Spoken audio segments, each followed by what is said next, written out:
So you're interested in getting yourself a VR headset and you're looking into buying one of the not too expensive Windows mixed reality headsets. Well, you're at the right place. This will be a review from a long-time user. I've had my headsets for about 9 months, give or take. I want to tell you guys what is it to use the Windows mixed reality for an extended period of time instead of just using it for a week and then telling everyone that it's good and then going straight back to the Vive or the Oculus because it's just straight up better, and you'll see why. Before getting into the negative parts, let's start by talking about the few positives that the Windows mixed reality headsets have over their main competitors. I will not also be calling it the WMR since it has a way too long name. First, it has inside-out tracking. It means that unlike the Vive and the Oculus Rift that need external sensors to keep track of the controllers and the headset itself, the WMR does it all inside the headset and the controllers with the help of cameras that track lights on the controllers and gyroscopes inside the controllers themselves, all helping to track your hands. While this method of tracking has definitely its positives, such as easy installation, by simple I mean the only thing you have to do is connect them to the PC through Bluetooth and you're ready to go. But there are a lot of downsides to this kind of tracking and I'll explain them later in the video. The other bonus point that the WMR has is that it's much cheaper than both the Oculus and the Vive. Plus you have multiple models of the headset since they're not only made by Windows unlike the name would tell you, but instead they're made by a few third-party companies and all have different prices and quality. You have the Acer headset, which is by far the cheapest and the one I have because it's the cheapest. I expected it's also the most popular. You also have a few others like the one from Asus, Lenovo, Dell, and HP. The only really difference between all of those is a slight bump or downgrade in field of view and the build quality of the headset itself. See, when the WMR first released, they were priced at $400, making them the cheapest VR headsets on the market. Till Oculus said, BAM! Now I'm also $400. How did you do that? Facebook money. It's the one and only Digo Double G. Can I get a price? No! Now, there's also a WMR headset made by Samsung, the Samsung Odyssey, if I'm not wrong. But this one is a bit of in its own corner, because while it shares some aspects with the other WMR headset, it also has a few features that make it much better than the other ones. Oh, and it's also the most expensive headset of all of them, being at the same price as the Oculus.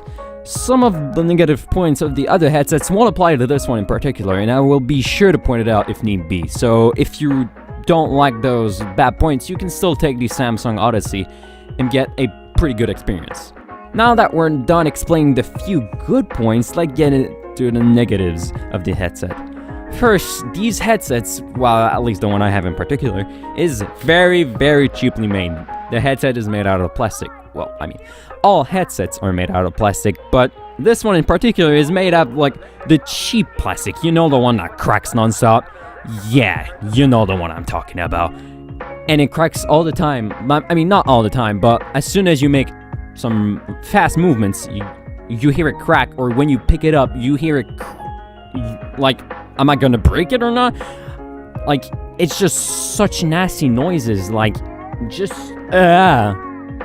The foam padding on the inside is very bare bones, but it really only applies to the Acer headset since on all the other images of the other headsets they have, well, proper padding to make the headset feel comfortable on your face.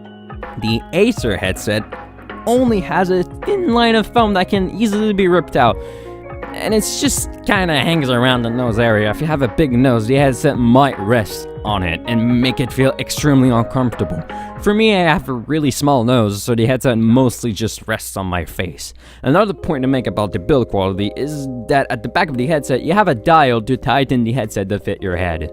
Now, this is something I really like since you can basically just change the size quickly for multiple people to play the game. But as soon as you turn that dial, well, just get ready for the cracking noises. Like I swear to God, each time I turn that freaking dial, I think I'm gonna break the headset. It feels like you're just gonna break the thing. All WMR headsets can be flipped up easily to see around you without really removing the headset. Altogether, it's a great feature till after 3 months it breaks. Yeah, after 3 months of use, this mechanism loosened, and now it barely holds up like it's supposed to, and oh, it also makes the crippling plastic sound of death. Also, moving around really quickly, the headset can shift around your head sometimes. That does not really happen with other headsets since they have a strip on the top of the head to prevent that from happening. Again, all those problems may be non-issues on the more expensive WMR headsets such as the Samsung Odyssey or the Dell Visor. But if you're probably watching this video, then you probably want to buy the cheaper ones, not the more expensive ones that are already at the price of the Oculus, which at this point just buy an Oculus. Now let's get inside of the headset itself. Right out of the gate, the screen looks pretty bad for one reason alone. The two 1440p screens, which I do agree are pretty high resolution and pretty sharp, even like sharper than even the Vive and the Oculus, but like I said, it's LCD. It's your standard type of screen, which is just fine for a flat screen, but in a VR headset, OLED screens work much better. What's the difference between OLED and LCD, you may ask? Well, to put it simply, LCD, or liquid crystal display, their full name, uses crystals to make the color appear on the screen, but they need a backlight to actually show something. OLED, on the other hand, uses organic LEDs, which mean if a screen is black, it's truly gonna be black, like the example shown on this image. While LCDs are cheaper to make, OLED screens are higher end, and you can find them on the higher end LG TVs, any Samsung phones, or well, the Vive, the Oculus, and the Samsung VR. Basically, in the headset, the screens don't take all of the field of view, and with LCD you can clearly see where the screen ends, which is not a problem on OLED displays, on the Vive and the Oculus. OLED screens are mainly produced by LG and Samsung, which is the reason why the Samsung WMR is the only one to have an OLED screen in the WMR lineup. Another reason why the WMR is the worst VR headset is because of its inside-out tracking. Yes, it does have its good sides, but there are a lot of downsides. I would say even more downsides to it. Mainly because the headset relies on lights coming off of the controllers. When the controllers go out of the view of the cameras, well, the headset is left with only the gyroscope to track the controllers. Which in most games, this won't actually be a problem. Like for example, when you need to pull out a sword from your back, because it's a quick motion, it won't have any problem doing that, but in some games in particular where you have to do something like get a magazine on your hip, the WMR will have a hard time tracking the controllers doing the motion, while in the other headsets, because they have external tracking, they can basically track the controllers wherever they are. Last off, none of the WMR headsets, except the Samsung one again, have integrated headphones. They instead have a headphone jack on the headset itself, so you have to get your own headphones to be able to hear anything, and trust me, the cable hanging off of that headset to your headphones will get in your way all the time, and you can't do anything about it except buying expensive Bluetooth headphones that also need charging, so that's another thing to charge on top of the controllers. Now I'm going to talk about the controllers, because there are a lot of problems with these two things. Now I'm not sure if this applies to the Samsung headset, since it's the only one that actually uses a different controller than the rest. Honestly, it looks much more ergonomic and comfortable than the standard ones, but getting back on topic, what's the problem with those controllers, you may ask? Well, everything. For starters, all the buttons feel like total crap. All of them. The trackpad feels like the mushiest thing I've ever clicked on.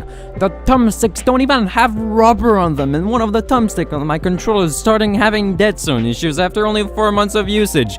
Don't even get me started on the triggers, those feel horrible. They don't even have any upforce to give you the sense that you're actually pressing the trigger, and only a week after using the thing, it started making this weird noise.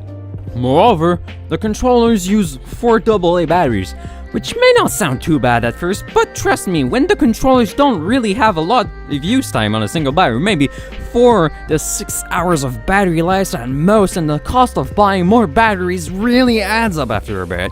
So if you're looking into actually buying this, be sure to have rechargeable AA batteries so that you don't actually have to pay for batteries anymore, because trust me, it'll cost you like $300 a fucking month. Lastly, the main problem with the controllers is the fact that you can't replace them. Yeah, You heard me correctly. You cannot buy replacement controllers. So what happens if by accident you punch a wall while playing Gorn and you break your controller? Well, fucking too bad. You need to buy another headset altogether. Up to this point, the WMR headsets were the only one to have that kind of inside-out tracking, so you could actually have a good reason to buy them over like the HTC or the Oculus Rift. Because like if you wanted to like bring them with your laptop, you could do that.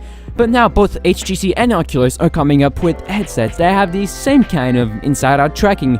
The Vive Cosmos using basically the same methods with more cameras on the sides for better tracking, and the Oculus Rift S that uses basically the same kinds of sensors the previous Rift used, but this time instead of having them external trackers, they're all inside the headset. Honestly, if you want that kind of inside-out tracking, save up for a few more months and buy the new Vive and Oculus headsets when they come out. That was my review of the Windows Mixed Reality headsets after a long time using. I hope this was very informative, and don't forget to subscribe and like. I'll see you all in the next one.